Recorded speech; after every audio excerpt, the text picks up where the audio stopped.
Assalamualaikum warahmatullahi wabarakatuh. Sekarang saya ingin menyampaikan sedikit suatu hal yang kita anggap penting untuk kita ketahui semua, bahwa di setiap birokrasi, di setiap pemerintahan itu ada yang namanya pemimpinan.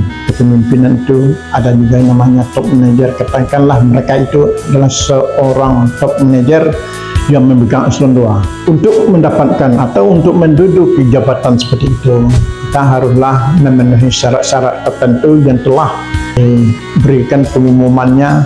Yang pertama tentunya kita sudah mengikuti jenjang-jenjang kepangkatan dan kedudukan kita dari eselon 4, eselon 3, kemudian pendidikan kita minimal sekarang untuk menduduki eselon 2 itu harus S2 misalnya, atau kita harus memiliki sertifikat PIM 3. Nah, itu syarat-syarat yang harus kita persiapkan untuk ikut kompetisi, mengikuti seleksi sebagai pemegang eselon 2. Apabila kita tidak memenuhi itu, mungkin tentu kita belum bisa untuk melakukan atau mengikuti kompetisi tersebut.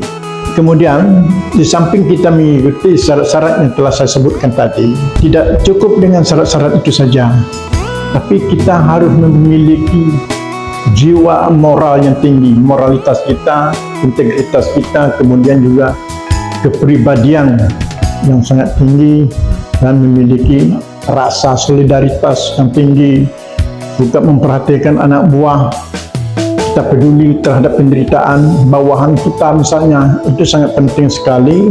Dan yang lebih penting lagi, kita belajar ketika misalnya kita di grup WA ditunjuk sebagai admin. Kalau kita ditunjuk sebagai admin, berarti kita sudah dipercayai oleh anggota grup, katakanlah kita sebagai ketua di grup itu. Nah, untuk itu tentu kita sangat bijak di dalam menanggapi setiap postingan-postingan yang dilakukan oleh anggota grup kita. Apabila ada di antara anggota grup yang mengirim ke WA grup, apakah itu tulisan, apakah itu konten dan sebagainya, sekiranya kita langsung menghapus tanpa alasan yang benar, kita sebagai admin kita merasa berhak untuk menghapus konten orang lain. Nah, itu adalah watak yang sangat julid dan tendensius. Julid di sini adalah iri dengkinya sangat tinggi, ya, sifat-sifat keirihatiannya, kemudian juga tendensius. Orang seperti ini sangat tidak layak kalau menurut saya untuk menduduki jabatan eselon 2. Hal-hal kecil saja dia seperti itu, apalagi hal-hal besar. Kalau orang sudah duduk di eselon 2 itu, dia pikirannya itu sudah besar, sudah dewasa, menyikapi dan menanggapi setiap permasalahan itu secara dewasa, tidak dengan cara kanak-kanak dan tidak dengan cara ugal-ugalan.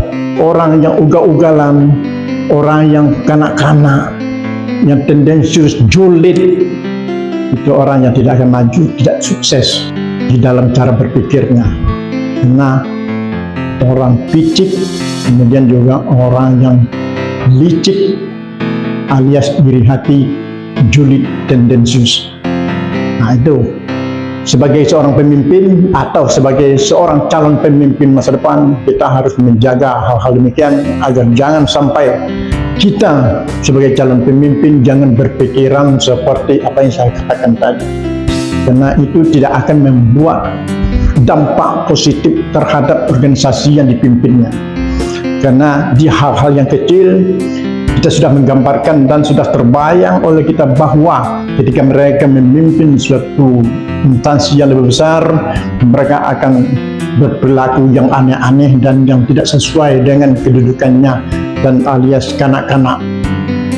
Barangkali itu, ya, semoga ini menjadi perhatian untuk para pemegang dan pemangku kekuasaan supaya lebih hati-hati memilih pemimpin di masa yang akan datang. Dan saya tidak mengatakan saya itu bagus, saya orang bersih, dan saya orang yang pantas untuk menduduki sebuah jabatan. Tidak juga. Tapi tolong orang-orang yang profesional di bidangnya, yang bisa dan yang bisa menunjuk dan menerima seorang pemimpin masa depan itu mereka harus lebih hati-hati di dalam menyeleksi, terutama kalau di birokrasi atau di pemerintahan ini adalah bekerja. Demikian, terima kasih. Assalamualaikum warahmatullahi wabarakatuh.